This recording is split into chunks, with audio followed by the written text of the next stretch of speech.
Hello दोस्तों, नमस्कार, जय हिंद। दोस्तों, आज मैं एक जवान की कहानी लेकर के उपस्थित हुआ हूँ। एक जवान जो कि बचपन में एक गरीब घर में पैदा हुआ और उसके पिताजी एक सामान्य फौज में कर्मचारी थे। जैसे हमारे फौज में होते हैं ट्रेड, पानी ढोने वाले, वाटर कैरियर है, खाना बनाने वाले हैं। तो इस तरह ही उसके पिताजी एक सामान्य फौजी सैनिक थे और उन्होंने जो है तो उनके घर में ये बच्चा पैदा हुआ और इसका जन्म हुआ। और ये बालक बचपन से मेहनती तो था ही और शरारती भी उतना ही। और ये बालक जो है बचपन में ही अपने पिताजी के साथ चले गया था और जाने के बाद बचपन में ही वो जो है फौज के ही माहौल में पड़ा बला और बड़ा हुआ वहीं। तो वहीं से वो बालक, जैसे हमारे देश में ये कहानी, ये पता नहीं है कि मुझे जानकारी दी गई है और इसमें कितनी सच्चाई है। और कहानियाँ तो बनती रहती हैं, बिगड़ती रहती है। तो ये सच्चाई भी सच्चाई होगी तभी तो कहानी बनी है। तो वो बालक जो है चला गया और अपने पिताजी के साथ, और उसके पिताजी की भी हालत मतलब उतनी, उनकी आदत जो है कहते हैं कि इतनी अच्छी नहीं थी और वो काफ़ी ज़्यादा शराब पीते थे। कई कई व्यसन थे उनके अंदर और व्यसनों से ग्रसित थे। तो इस तरह से वो बालक को ले गए। मतलब उससे पहले भी उन्होंने जो है उनकी जो शादी हुई थी वो भी उन्होंने कहते हैं कि अपने जहाँ वो सेवा करते थे उनके पिताजी, वहीं पे शादी भी की थी उन्होंने। तो ये बालक जो है काफ़ी बचपन से मेहनती था और पढ़ाकू भी था। और तो कहते हैं बचपन में ही ये, जैसे हमारे देश में बॉयज़ होता है, इसी तरह से ये बालक भर्ती हो गया था। और बॉयज़ उसी तरह से, और उस फौज में भी हो सकता है बॉयज़ की, जैसे हमारे देश यहाँ जो है पहले ज़माने में होती थी, आर्मी में बॉयज़ की भर्ती होती थी। उसके बाद असम राइफल में भी बॉयज़ की भर्ती होती थी। उसी तरह से वो बालक भी जो है बॉयज़ में भर्ती हुआ। उसके बाद वो फिर जिस तरह से हमारे यहाँ जीडी ट्रेड होता है, जीडी उसी तरह से वो जीडी में कन्वर्ट हो गया वो बच्चा, बालक। और उसके बाद जो है वो अब उस फौज का कहते हैं कि माहौल ऐसा था कि काफ़ी, अब वो बालक थोड़ा मेहनती था, पढ़ने में मेहनती था। और तो बालक जब, क्योंकि उसने बहुत बचपन के दिन बहुत बुरे गुजारे थे, कहते हैं कि उनके पिताजी इतनी शराब पीते थे। और अब उनकी जो कहते हैं कि फोर्स थी, जैसे मतलब उस देश की जो फौज थी, मतलब वो जो डिप्लॉयमेंट थी, लोकेशन थी, वो काफ़ी, उनका घर पर बहुत दूर था, कई साउथ इलाके में था। कहते हैं कि मतलब उस देश के साउथ इलाके में, और वो कहीं नॉर्थ ईस्ट इलाके में तो फौज थी उनकी। तो उस देश में तो कहते हैं कि जब, जैसे हमारे यहाँ से जो गुवाहाटी पहुँचने में कई दिन लगते हैं, 7-8 दिन तक, जैसे हम भी जो है ट्रेन में खड़े खड़े जाते थे, तो वैसी जैसे अब साउथ से भी, जैसे आप तमिलनाडु से, मद्रास से, आपका आंध्रा से जो है काफ़ी दिन लग जाता है। तो उसी तरह से वो उस बालक ने देखा था कि भाई बहुत परेशानियों में अपने पिताजी की तरह के साथ वो गया और भर्ती, वहाँ पर पढ़ाई करी और भर्ती हुआ। भर्ती होने के बाद जब वो हमारे जैसे जीडी ट्रेड में हुआ, तो उसका जीडी, वहाँ का माहौल इस तरह से था कि उसको काफ़ी, जीडी में तो सब परेशानी है, सबको पता है। तो ये यूटी लायर जो था, ये इसने सोचा कि अब जो है इसमें मैं नौकरी कर नहीं पाऊँगा और मेरे बस का है नहीं। तो उसने देखा कि कहाँ से क्या हो सकता है। अब वो कोई ऐसा ऐसी उसके पास विशेषता थी नहीं कि, लेकिन मेहनती पढ़ा लिखा और था वो। अंग्रेजी का कहते हैं कि भाषा, जैसे हर देश की फौज में जो है अंग्रेजी का अच्छा वो है। तो वो भी अंग्रेजी का माहिर था कहते हैं। और वो उसने जब जीडी में नहीं हुआ तो उसने कहीं से वो डिप्लोमा लेके आया कहते हैं, और अपने ट्रेड को उसने चेंज करवा दिया। ट्रेड चेंज करने के बाद जैसे हमारे यहाँ ये होता है कि जो मतलब ये जो स्टोर हैंडलिंग करते हैं, जैसे कई किस्म के फौज में स्टोर होते हैं, इंजीनियर में भी स्टोर होता है, मेडिकल में भी स्टोर होता है। वहाँ पे जो लोकल परचेज होता है, वहाँ पर कई करोड़ों लाखों का जो है बजट आता है। वो उस टाइप के वो ट्रेड में वो उन्होंने जो है अपना ट्रेड चेंज कर लिया। ट्रेड चेंज करने के बाद अब आपको पता है कि जैसे असम राइफल एक पैरामिलिट्री फोर्स है, वो भी एक पैरामिलिट्री फोर्स थी। जैसे Jammu Kashmir light infantry regiment पहले मलेशिया फौज थी, वैसे ही कहते हैं कि वो फौज भी थी। लेकिन Jammu Kashmir light infantry regiment जो है वो आर्मी रेजिमेंट बन गई। उनको जो है लेखराज सिंह पवार जो उनके डीजी बने ब्रिगेडियर थे, वो उन्होंने जो है उसको जब देखा कि वहाँ पर जो है काफ़ी परेशानी है, तो उन्होंने लेखराज सिंह पवार साहब ने जो है गृह मंत्रालय और रक्षा मंत्रालय को जो है प्रपोजल दे करके उसको आर्मी रेजिमेंट में कन्वर्ट करवा दिया था। लेकिन उस फौज का कोई ऐसा उद्धार करने वाला ऐसा कोई था नहीं। और तो इस तरह से वहाँ पे मनमानी चलती रही और उस फौज के अंदर। और वो जब वो सर्टिफिकेट ले करके वहाँ चले गया, तो उस फौज में जैसे हमारे यहाँ पैरामिलिट्री फोर्स के अंदर CAPF के अंदर जो सेंट्रल जो पुलिस है, जो उसके अंदर क्या होता है कि जैसे कई ट्रेड ऐसे होते हैं कि जिनका प्रमोशन फौज के से ज़रा दूसरे किस्म से होता है। जैसे फौज के अंदर जो है कोई भी ट्रेड के साथ वो GD का जो जिस तरह से स्ट्रक्चर होता है, प्रमोशन होता है, उसी तरह से उनका भी होता है सभी का। मतलब उस हिसाब से ही, जैसे वहाँ पे क्लर्क भी है या कोई भी है, मेडिकल स्टाफ है, तो जैसे GD का होता है ऑनरी कैप्टन रैंक तक, उसी तरह से सभी का होता है। लेकिन वो जो ये मिलिशिया जो फौज होती है, जो मतलब एक स्थानीय सेना कहते हैं उसको, मिलिशिया फौज को, तो मिलिशिया फौज थी वो। तो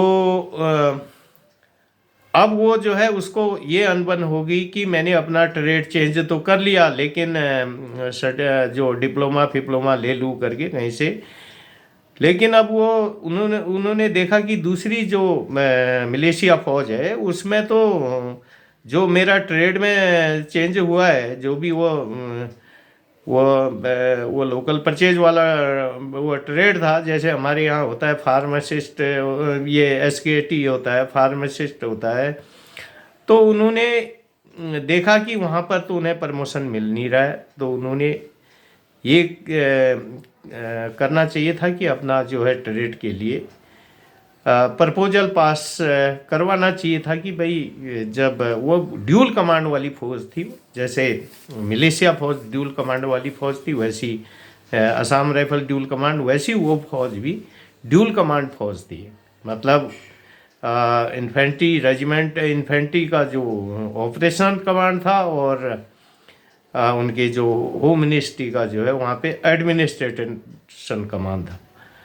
तो इस तरह से वो बालक, वो जवान जो है अब उसने लोगों के जो GD एक बहुत बड़ा समूह है, बाकी सभी ट्रेडों का GD के अलावा सभी से साइन लिए।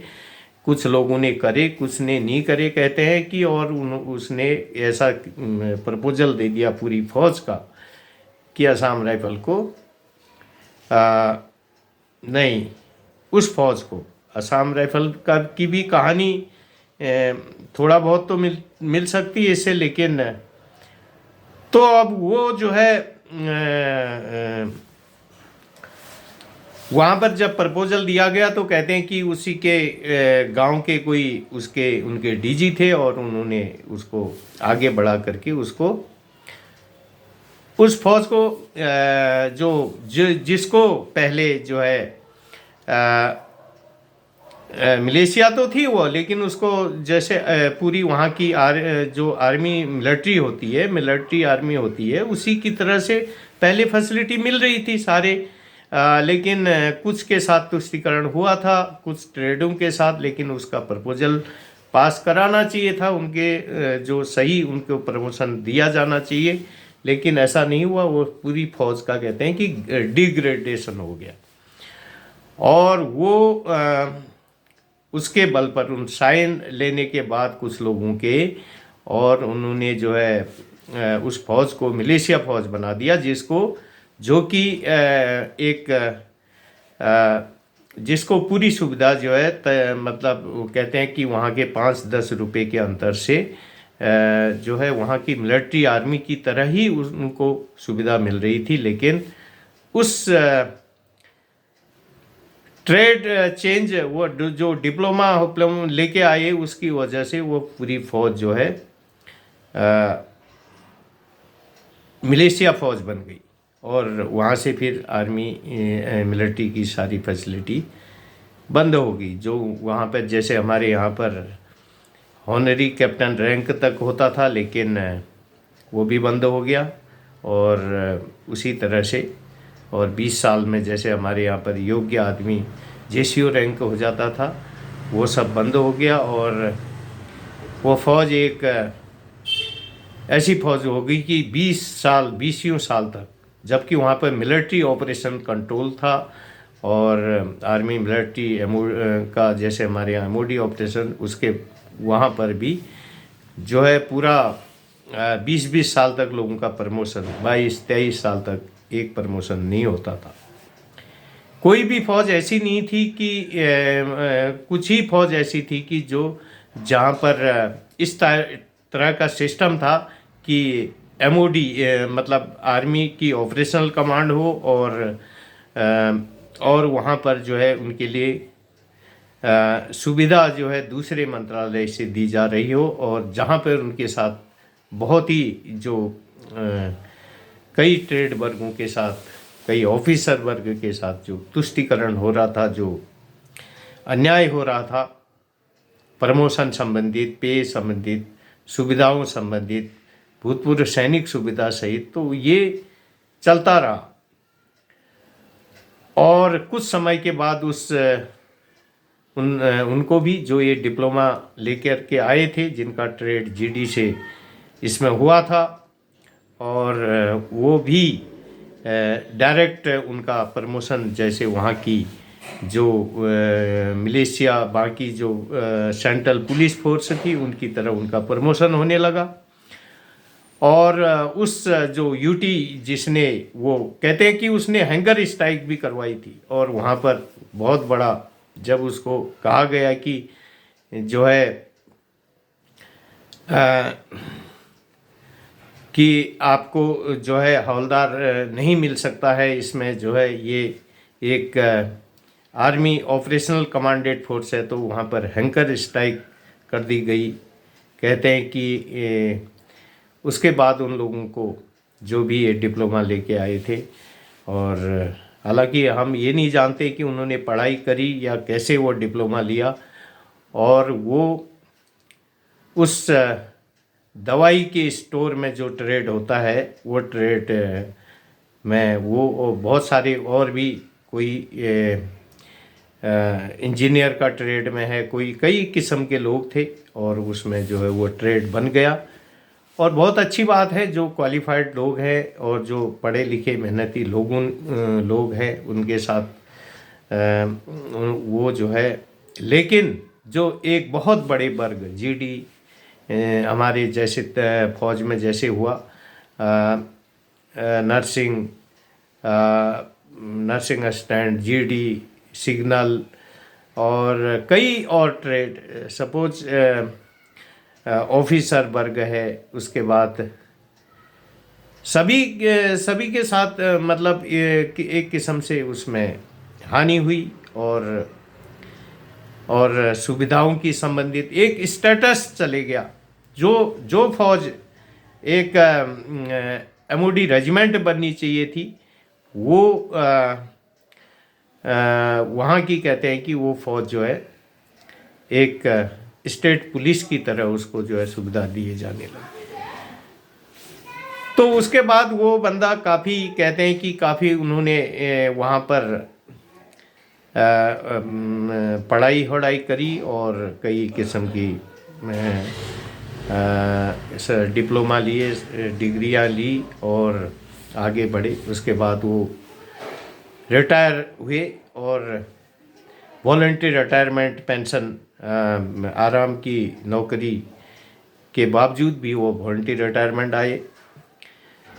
उसके बाद उन्होंने एक संस्था बनाई और कहते हैं कि वो संस्था का भी उद्देश्य अच्छा नहीं था, क्योंकि जो उद्देश्य होना चाहिए उस फौज का, कि उस फौज ने कहते हैं कि काफ़ी जो है उसके पास गैलेंट्री अवार्ड थे। उस देश की जो है जितनी भी मिलिट्री थी सबसे ज़्यादा उनके पास गैलेंट्री चक्र थे, गैलेंट्री अवार्ड थे। उसके बाद भी उसका जो है, तो कहते हैं कि दशकों तक जो है केस करने के बाद भी वो जो है कई पैसा करोड़ों रुपए का कहते हैं कि घोटाले का आरोप भी लगा उस आदमी पे, और लेकिन कोई जवाब नहीं, कोई वो नहीं दिया। तो इस तरह से वो चलता रहा का। तो कहते हैं कि काफ़ी समय के बाद जैसे जम्मू कश्मीर मिलिशिया फौज के जो डीजी बने लेखराज सिंह पवार साहब, उनकी तरह ही कोई महान डीजी आए और उन्होंने उस फौज का जो है सही प्रपोजल दिया और वो फौज फिर उसका जायज़ हक मिला। तो ऐसे लोग भी हैं दुनिया में, ऐसे लोग जिन्होंने अपने कहते हैं कि उनके पिताजी ने उनकी माँ ने उनको इस तरह से पढ़ा। उनके पिताजी तो एक काफ़ी कहते हैं कि शराबी थे और शराब का इस्तेमाल ज़्यादा करते थे, और कहते हैं कि उनकी माँ ने अंडे बेच करके भी अंडे बेच के एक उसमें पूरा पाठ है, ये कहानी है, ये पाठ है और दे रखी है उसमें, ये कागज इसमें मेरे यहाँ पर है।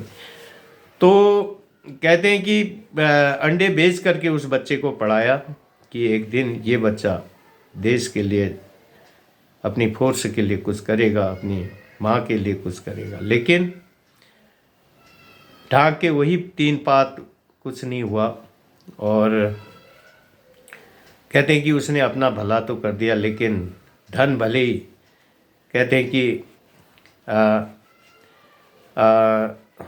जो मतलब जौन लोग जो है वो उनके जानने वाले थे, वो बताते हैं, कहते हैं कि मतलब उनके पास 5-5, 6-6 जगह प्रॉपर्टी, मकान।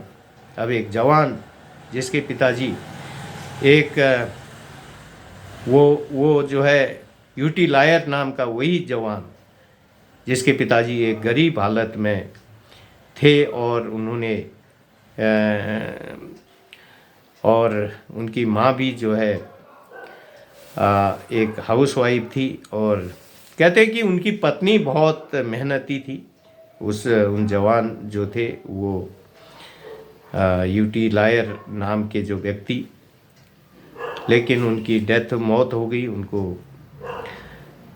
कहते हैं कि उस फोर्स का सुधार करने के लिए, उस फोर्स से उन्होंने अपना महत्वपूर्ण योगदान दिया।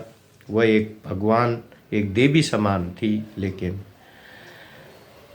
होनी को कुछ और ही मंजूर होता है। और वो 60 साल मतलब से पहले ही उनकी कहते हैं मौत हो गई अस्पताल में इलाज के दौरान। तो इस तरह से कहते हैं कि काफ़ी समय के बाद वही डीजी साहब ने जो है, और कुछ ऐसे क्लर्क बाबू थे जो कि वास्तविकता को, सत्य को, सत्य तर्क तथ्य कहते हैं, वो उन्होंने भी साथ दिया। कहते हैं कुछ बाबू जो है हेडक्वार्टर में बैठे हुए थे, और तो वो डीजी ने और उन बाबू ने मिलकर उस फौज को उनका सही हक दिलाया। मतलब ये तो अब इसमें पूरा लिखा नहीं है, विस्तार पूर्वक जो कहानी आई है मेरे पास, जो मुझे बताई गई है, लेकिन उसको बाद में वो फौज एमओडी जैसे हमारे यहाँ पर जम्मू कश्मीर मिलिशिया फौज एक रेजिमेंट बनी, उसी तरह से वो फौज भी एक रेजिमेंट बनी। पहले कहते हैं उनको जो उनके लोगों का जो जायज़ हक था वो दिया गया, उसके बाद भी फिर भी वो जो डीजी थे, कुछ बाबू थे, वो संतुष्ट नहीं हुए, ने कहा कि इस फौज का हक है। तो बाद में वो फौज एक वास्तविक जो सेना होती है देश की, उसमें उसको लिया गया। तो इस तरह से उस जवान की कहानी थी, एक गरीब परिवार से, लेकिन उन्होंने ये देखा कि सिर्फ पैसे को ही सब कुछ देखा। और क्योंकि नाम सिर पर रह जाता है, इंसान चले जाता है, नाम रह जाता है।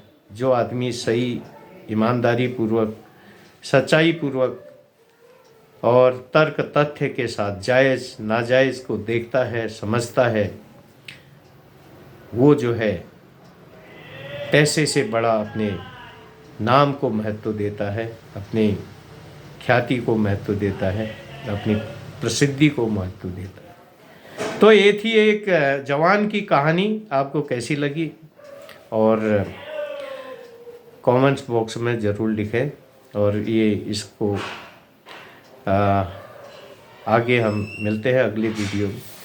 नमस्कार, जय हिंद। वीडियो को अधिक से अधिक शेयर करें और सब्सक्राइब करें, और ताकि जो है लोगों को पता चले कि एक फौज की जो दुर्दशा कैसे ठीक होती है। और क्योंकि जो ऑफिसर होते हैं और जो बाबू होते हैं, इनका इसमें महत्वपूर्ण रोल होता है अपनी फौज के नमक, नाम और निशान को, उसके स्टेटस को ऊंचाई में ले जाना। नमस्कार जी।